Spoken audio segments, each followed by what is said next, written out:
Already నీతో మాట్లాడారు.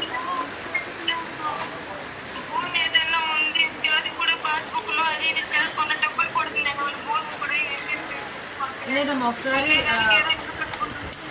మన వాళ్ళు కూడా వస్తారు మీ దగ్గరికి.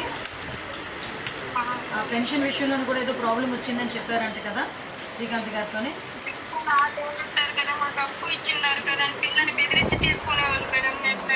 అదే అదే అవన్నీ కూడా తీసుకొని నేను డిపార్ట్మెంట్ వాళ్ళతో కూడా మాట్లాడతానమ్మా. నువ్వు ధైర్యంగా ఉండు. సార్ కూడా నీతో చెప్పమన్నారు, ధైర్యంగా ఉండని చెప్పమన్నారు. శ్రీకాంత్ గారు కూడా మీతో మాట్లాడుతున్నారు, కంటిన్యూ టచ్లో ఉన్నారు తల్లి. ఎవరు ఏ ఇబ్బంది అయినా ఒకసారి శ్రీకాంత్ గారు కూడా మీరు చెప్పండి, నేను ఫాలోఅప్ చేసుకుంటాను. సరేనా? ఓకే అమ్మా, ధైర్యంగా ఉండమ్మా. ఏది పిల్లోడాడి ఆయన అన్న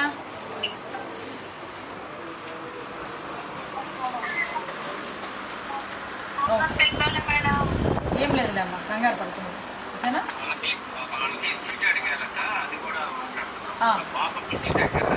ఎక్కడ ఎక్కడ సీట్ అడిగారు?